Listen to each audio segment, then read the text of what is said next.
Baik, Assalamualaikum warahmatullahi wabarakatuh. Perkenalkan, nama saya Muhammad Yusuf Rafiqul Lukman dari Program Studi Teknik Logistik. Di sini saya akan menjelaskan hasil analisis laporan keuangan PT Indofood CBP Sukses Makmur Tbk dalam rasio keuangan dan klasifikasi biaya kuartal 1 2026 pada periode 31 Maret 2026. Untuk profil perusahaan sendiri, yaitu nama perusahaan PT Indofood CBP Sukses Makmur Tbk dengan kode saham ICBP, tanggal laporan 31 Maret 2026 kuartal 1 dengan total karyawan yang dimiliki sebanyak 37.000 karyawan. PT Indofood CBP Sukses Makmur Tbk adalah perusahaan consumer goods terkemuka di Indonesia yang bergerak di berbagai bidang dengan 6 segmen utama usaha, yaitu mie instan, dairy, penyedap makanan, makanan ringan, nutrisi dan makanan khusus, serta minuman. Untuk yang pertama, yaitu rasio likuiditas. Rasio likuiditas mengukur kemampuan perusahaan untuk memenuhi kewajiban jangka pendeknya menggunakan aset lancar yang dimiliki. Yang pertama, yaitu current ratio, di mana dengan rumus aset lancar dibagi liabilitas jangka pendek dengan nominal 54 juta dibagi 13 juta dengan hasil 4,22 sekian. Yang kedua yaitu quick ratio, dengan rumus aset lancar dikurangi persediaan dibagi liabilitas jangka pendek dengan nominal 54 juta dikurangi 8 juta dibagi 13 juta dengan nominal hasil 3,59 sekian. Yang ketiga yaitu cash ratio, dengan rumus kas atau setara cash dibagi liabilitas jangka pendek dengan nominal 30 juta dibagi 13 juta dengan hasil 2,33 sekian. Ketika rasio likuiditas tadi jauh di atas standar ideal seperti CR lebih dari 2, QR lebih dari 1, dan cash lebih dari 0,5, yang berarti menunjukkan kemampuan luar biasa perusahaan tersebut dalam memenuhi kewajiban jangka pendek. Yang kedua yaitu rasio solvabilitas. Rasio solvabilitas mengukur kemampuan perusahaan untuk memenuhi semua kewajiban jangka pendek ataupun jangka panjang menggunakan total aset atau ekuitas yang dimiliki. Yang pertama yaitu debt to asset ratio (DAR) dengan rumus total liabilitas dibagi total aset dengan nominal 63 juta dibagi 40 juta dengan hasil 0,45 sekian. Moderat banget. Yang kedua yaitu debt to equity ratio (DER) dengan rumus total liabilitas dibagi total ekuitas dengan rumus 63 juta dibagi 70 juta dengan hasil 0,2 sekian, yaitu pertanda baik. Dengan yang ketiga yaitu interest coverage ratio (ICR) dengan rumus laba usaha dibagi beban bunga dengan nominal 4 juta dibagi 498.000 dengan hasil 9,27 sekian, itu sangat baik. Debt to asset ratio menunjukkan 45% aset yang dibiayai oleh utang, itu masih aman. Untuk debt to equity ratio berarti utang lebih kecil dari ekuitas, namun perlu dicatat utang obligasi USD sebesar 46,5 triliun membawa risiko kurs. Kemudian untuk ICR 9,27 kali sekian menunjukkan kemampuan bayar bunga yang sangat kuat. Yang ketiga ada rasio aktivitas. Rasio aktivitas untuk mengukur seberapa efisien perusahaan menggunakan aset dalam menghasilkan penjualan digunakan untuk menilai efektivitas manajemen aset. Yang pertama yaitu total aset turnover atau TAT dengan rumus penjualan itu dibagi total aset dengan nominal 21 juta dibagi 40 juta dengan hasil 0,115 sekian, itu perlu diperhatikan. Yang kedua yaitu receivable turnover dengan rumus penjualan itu dibagi rata-rata piutang usaha dengan nominal 21 juta dibagi 11 juta ditambah 9 juta dibagi 2 dengan hasil 2,01, itu baik. Yang ketiga yaitu inventory turnover dengan rumus HPP dibagi rata-rata persediaan dengan nominal 14 juta dibagi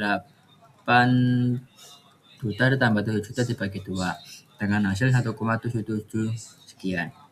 Itu darurat.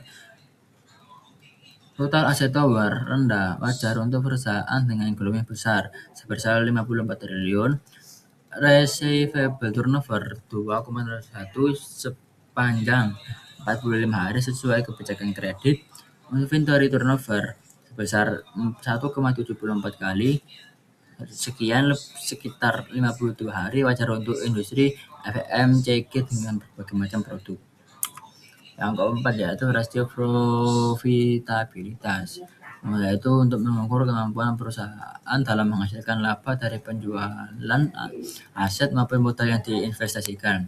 Yang pertama yaitu gross profit margin atau GPM dengan rumus laba bruto dibagi penjualan neto dikali 100% dengan nominal 7 juta dibagi 21 juta dikali 100% dengan hasil 34,76%, itu sangat baik. Yang kedua yaitu net profit margin yaitu NPM dengan rumus laba bersih dibagi penjualan neto dikali 1% dengan nominal 2,5 juta dibagi 21 juta dikali 1% didapatkan hasil 11,85%, itu baik. Return of asset atau ROA dengan rumus laba bersih dibagi total aset dikali 1% dengan nominal 2 juta dibagi 140 juta kali 1%. Didapatkan hasil 1,84%, yaitu darurat. Return of equity atau ROE dengan rumus laba bersih dibagi total ekuitas dikali 1% dengan nominal 2,5 dibagi 70 juta dikali 1%, didapatkan hasil 3,34%, itu darurat. Gross profit margin dan net profit margin itu sangat baik. Namun untuk return of asset dan return of equity tambah rendah karena dalam basis kuartal 1 itu belum disetahunkan, kan masih 8 Maret. Dan untuk ROA tahunan estimasi sekitar 7,4% dan ROE sekitar 13,14%, kompetitif di industri FMCG. Nah, ini adalah ringkasan analisis rasio keuangan. Untuk kategori likuiditas rasio itu hasilnya sangat baik karena jauh di atas standar ideal. Untuk solvabilitas itu ada yang di bawah standar ideal, yaitu DAR itu di bawah standar ideal. Namun untuk DAR dan ICR itu baik, sudah memenuhi. Dan aktivitas rasio itu masih kurang, seperti aset turnover itu kurang dari standar ideal, dan untuk receivable dan inventory itu sesuai dengan kebijakan PT tersebut. Kemudian yang probabilitas rasio itu hasilnya ada yang lebih dari standar ideal seperti GPM dan NPM itu lebih dari standar ideal. Namun pada ROA dan ROE itu pada kuartal 1 kurang dari standar ideal. Yang selanjutnya yaitu klasifikasi biaya. Klasifikasi biaya adalah pengelompokan biaya berdasarkan karakteristik atau sifatnya dengan tujuan perencanaan, pengendalian, dan pengambilan keputusan manajerial. Pada perusahaan manufaktur, klasifikasi biaya sangat penting untuk menghitung harga pokok produksi HPP dan harga pokok penjualan HPP. Yang pertama yaitu biaya produksi atau manufacturing cost. Yang pertama yaitu bahan baku langsung, diras material.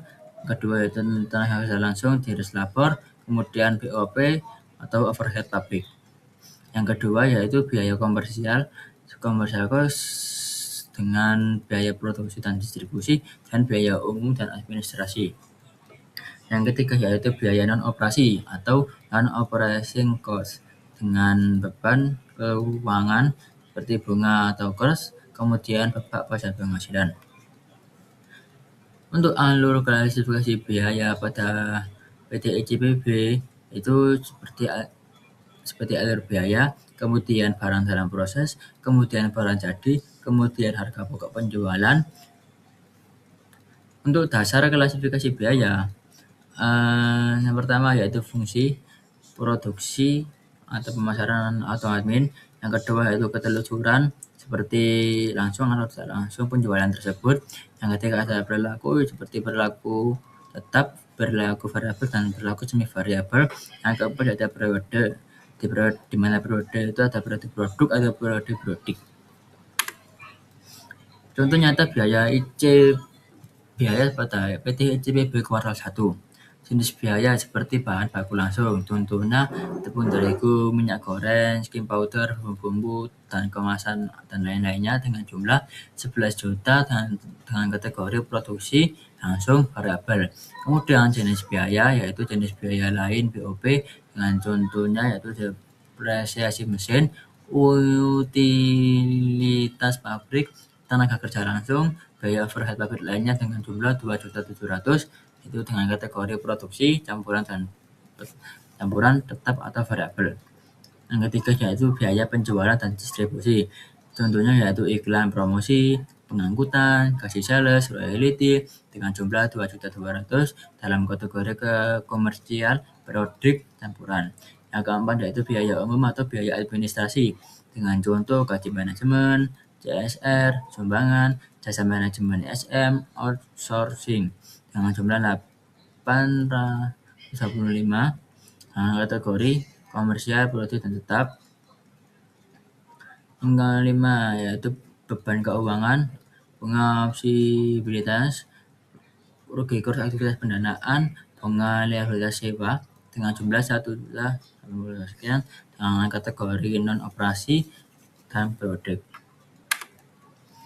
Harga pokok produksi dan harga pokok penjualan. Untuk harga pokok produksi pada kuartal 1, bahan baku yang digunakan 11 juta ditambah beban produksi 2 juta sama dengan 14 juta ditambah PDB awal 329 dikurangi PDB akhir 273 dengan hasil produksi APP 14.100. Yang ketiga yaitu APP produksi 14.100 ditambah persediaan barang jadi 2.300 dikurangi PDB akhir 2.200 dengan harga pokok penjualan 14.144. Dan kemudian gross profit margin yaitu 34%, 76%. Kesimpulan, PT ICBP Susai Makmur Tbk yaitu nomor 1 likuiditas. Kondisi likuiditas ICBP sangat kuat dengan CR 4,22 jauh melampaui standar. Kemudian kas 30,35 triliun menjadi bantalan kokoh untuk menghadapi ketekanan keuangan jangka pendek. Yang kedua yaitu solvabilitas DAR dan DAR masih dalam batas aman, namun dalam obligasi USD memiliki risiko kurs yang tak perlu dikelola aktif. ICR menunjukkan kemampuan membayar bunga sangat baik. Yang ketiga yaitu aktivitas rasio.